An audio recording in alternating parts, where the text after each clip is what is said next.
Hi friends, જય માતાજી. કેમ છો બધા? હવે શિયાળો આવી ગયો છે થોડો થોડો.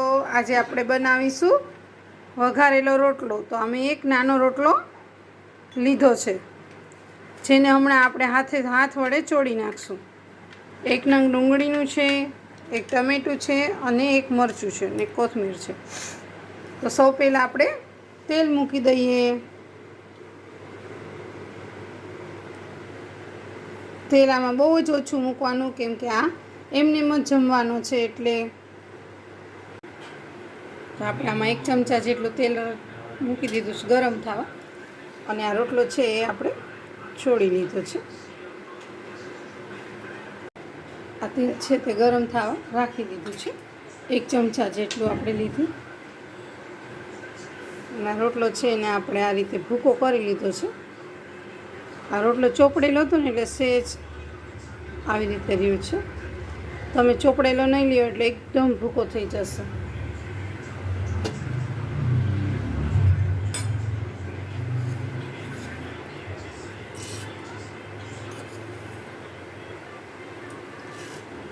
એક ચમચી જેટલી રાઈ લીધી આપણે.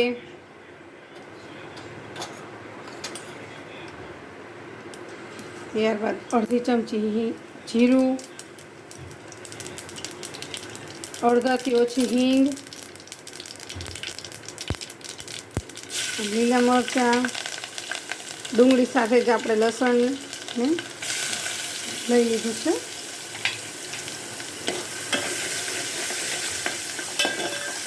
આ બધું છે તે આપણે બહુ ચડવા દેવાનું નથી, અધકચરું જ રાખવાનું છે.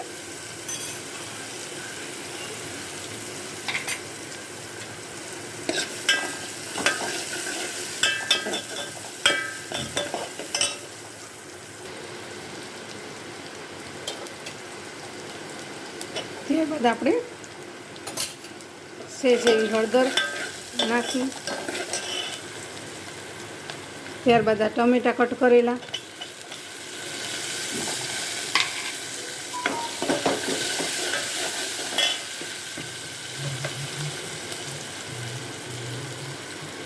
ત્યારબાદ અડધી ચમચું લાલ મરચું પાવડર,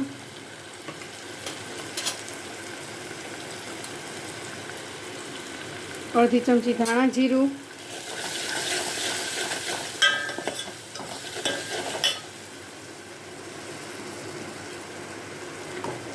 બધા મસાલા બની ગયા છે.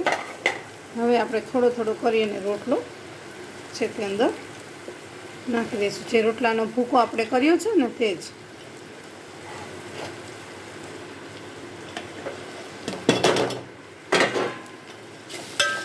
હવે એને આપણે સારી રીતે હલાવી દઈશું.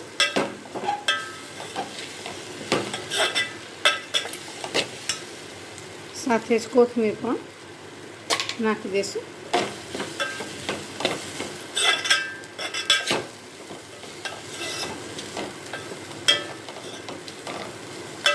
આ રીતે આપણે હલાવીએ એટલે મસાલા છે તે બધા રોટલામાં ભૂકાની સાથે એકદમ ચડી જાય.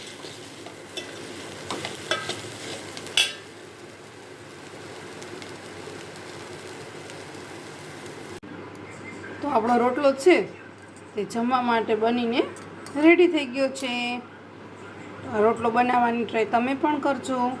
કેવો બન્યો રોટલો તે લાઈક કરજો, શેર કરજો અને કોમેન્ટ કરવાનું ભૂલતા નહીં. જય માતાજી.